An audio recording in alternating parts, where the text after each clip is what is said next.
Osugi Sakae, An Anarchist in Taisho, Japan by Thomas Stanley, book review. So this is a biography of Osugi Sakae, a famous anarchist in Taisho, Japan. Taisho, by the way, refers to the period in which the Taisho emperor was reigning. So you know how like in England they refer to periods of history by naming them after whoever was the king or queen, right? Like Elizabethan England, Victorian England, Edwardian England. They do the same thing in Japan. So Taisho, Japan refers to the period of the Taisho emperor, which I believe was from 1912 to 1926. Thomas Stanley, the author, explains this in the book, but Taisho, Japan was a period of liberalization and democratic reforms, or kind of democracy movements. I guess partly because the Taisho emperor was not a particularly strong emperor, so it allowed kind of these other democratic movements to take root in the absence of strong authority. But then, of course, if you know your history, you know that after the Taisho emperor, the period afterwards was when the pendulum would swing back to authoritarian government. So there was kind of this brief period of liberalization before the authoritarians came back into control at the end of the 1920s and, of course, in the 1930s and 1940s. But that's afterwards. Osugi Sakae was in the Taisho period. Let me actually, before I get into this book review, just give some brief background about my interest in Osugi Sakae, or my history with this. I've been interested in anarchism as a political philosophy for a long time now. In fact, on this channel, I did a whole series of videos talking about the philosophy of anarchism and some of the history of anarchism. And also, I was teaching English in Japan for a number of years. And shortly, actually, before I left for Japan, I was in the college library of my old college, and I was in the political science section, and I just stumbled across the memoirs of Osugi Sakae. That's not the book I'm reviewing today. I'm reviewing a biography, but way back when, about 20 years ago, I read Osugi Sakae's memoirs just because I stumbled upon them in the college library. And I saw memoirs of a Japanese anarchist, and I thought, I'm interested in anarchism, and I'm going to Japan shortly, so I should read this. I can't really give those memoirs a good review. I don't remember them well enough. Except to say that I remember being disappointed with them. I remember feeling like they didn't really give me any interesting information, or they didn't really learn that much history from them, and that they focused on just kind of the boring incidental details in Osugi Sakae's life, instead of, you know, what you would actually pick this memoir up for. The kind of interesting details about his political career were largely absent from the book.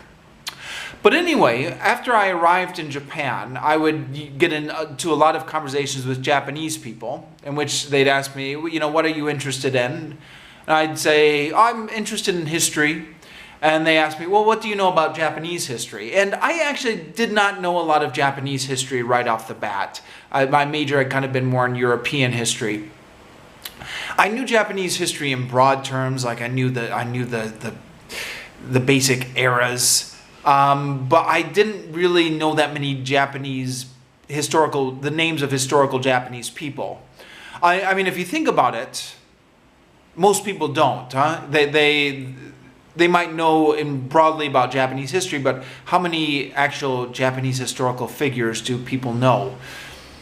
And I would just mention Osugi Sakae just because that was the only name I knew, just because I happened to read his memoirs before leaving for Japan. And it was interesting because I got two reactions from this. Anybody my own age would say, who is Osugi Sakae? Now, I'm getting old now, but this was about 15 years ago. I was 23 at the time.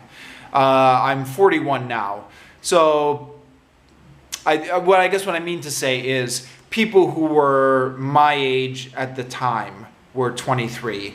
Of course, anyone my generation is 15 years older now. I don't know if that has changed anything. But people who are older, specifically people who had been students in Japan during the 1960s, knew who Osugi Sakae was. And they started to get very excited. They're like, oh, right, you're interested in socialism.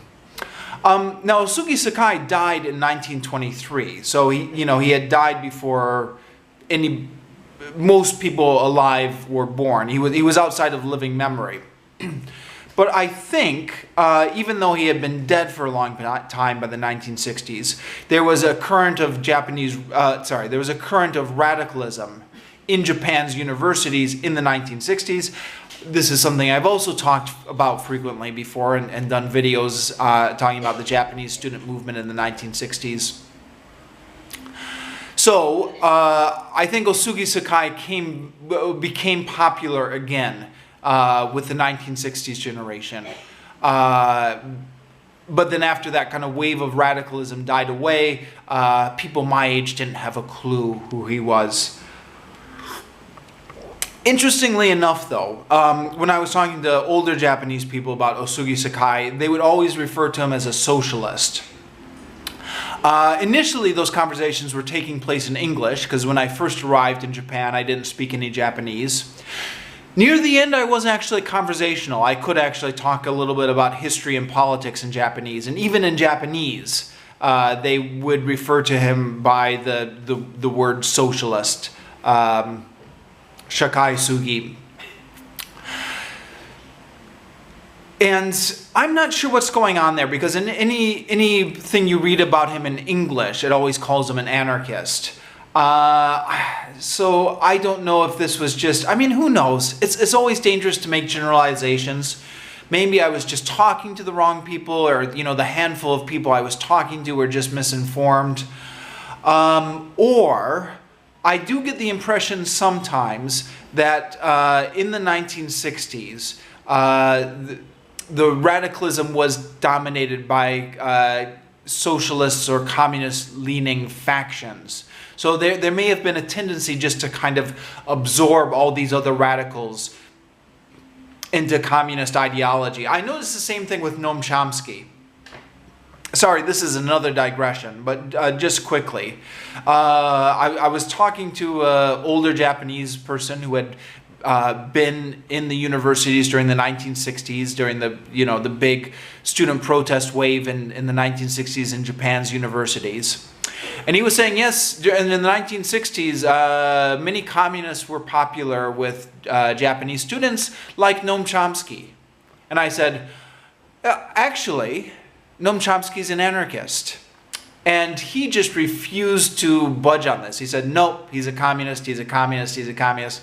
So somehow during the climate of the 1960s universities in Japan, he had absorbed the idea that Noam Chomsky was a communist. I think communism was the big ideology on the campuses in the 1960s in Japan, and maybe that people just kind of got the idea that any radical was a communist. Okay, sorry, all of that's a bit of a digression. But that's my personal history with the name Osugi Sakae. When I became interested in seeking out more Japanese history, I got onto Amazon and looked what was available.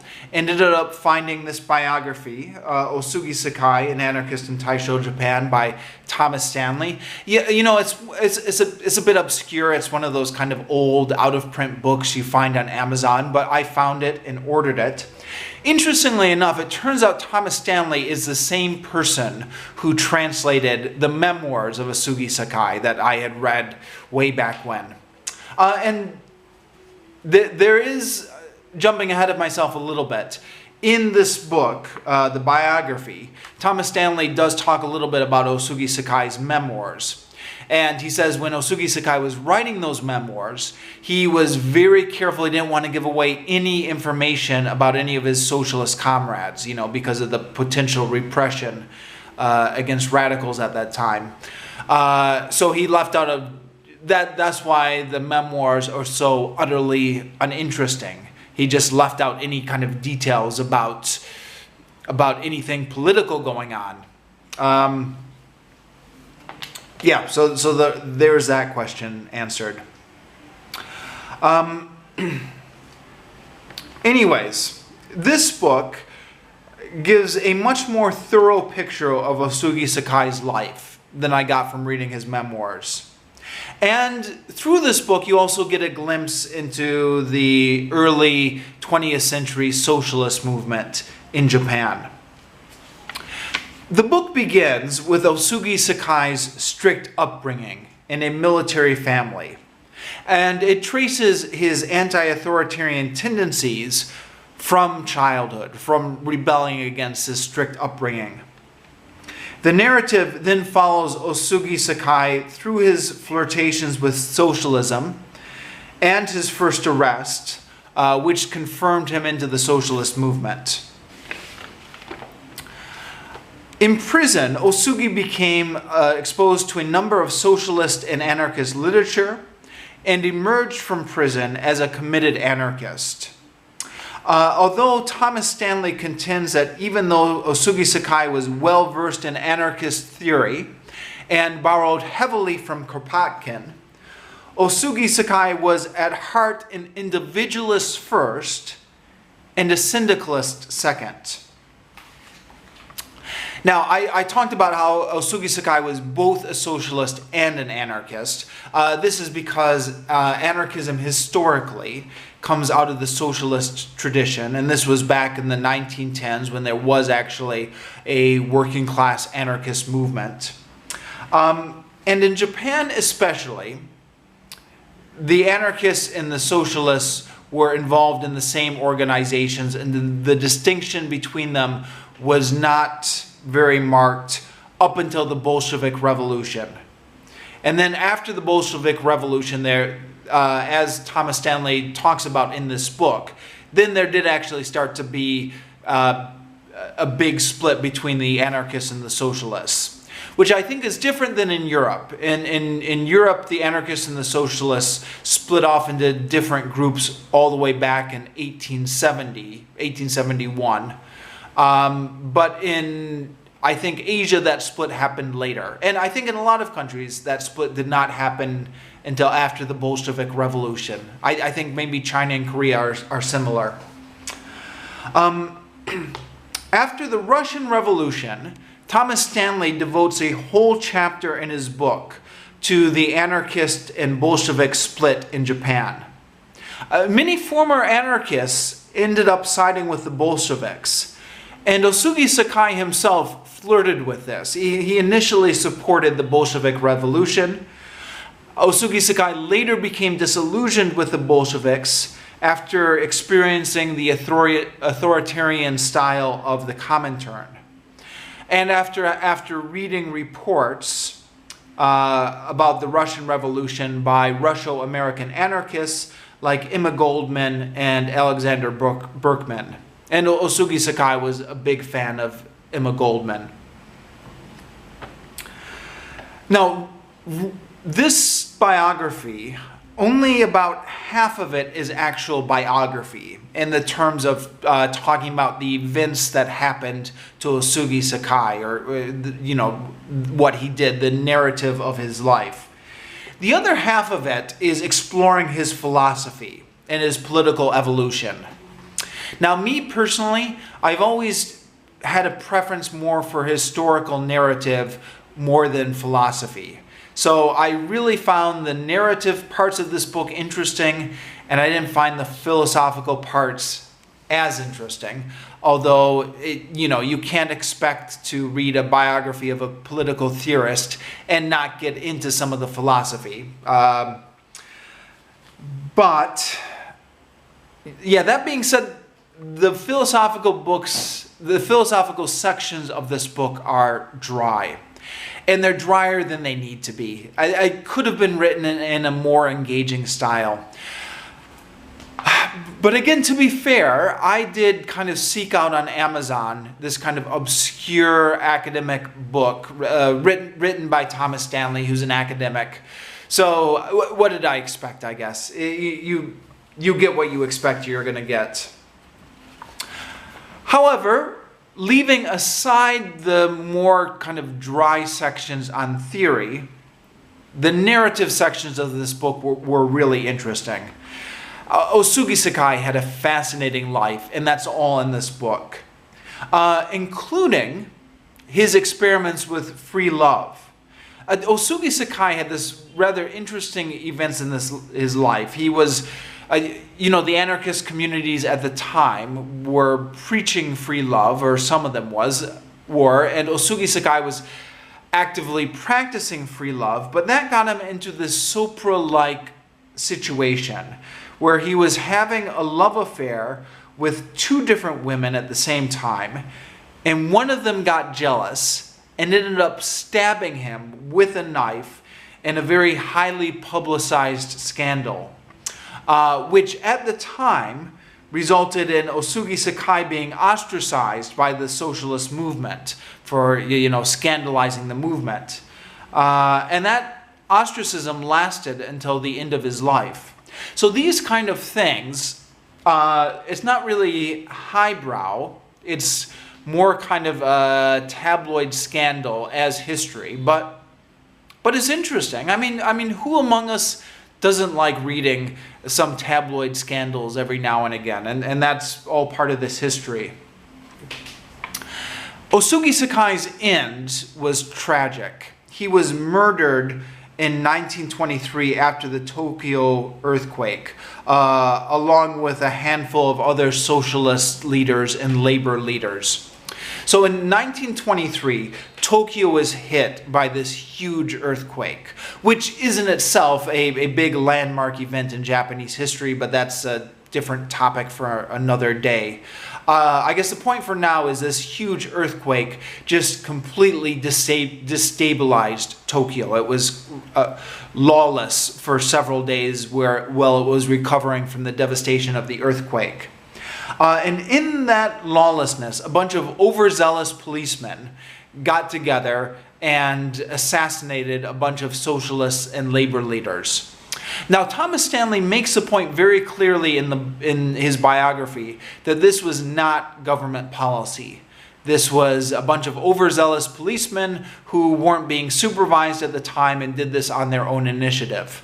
But Thomas Stanley also makes the point that in retrospect, we can see very clearly that this was an ominous portent of the bad things to come, because this was showing kind of that the right-wing groups were out there, that they were violent, and that they were willing to use violence and murder as a way to spread their ideology.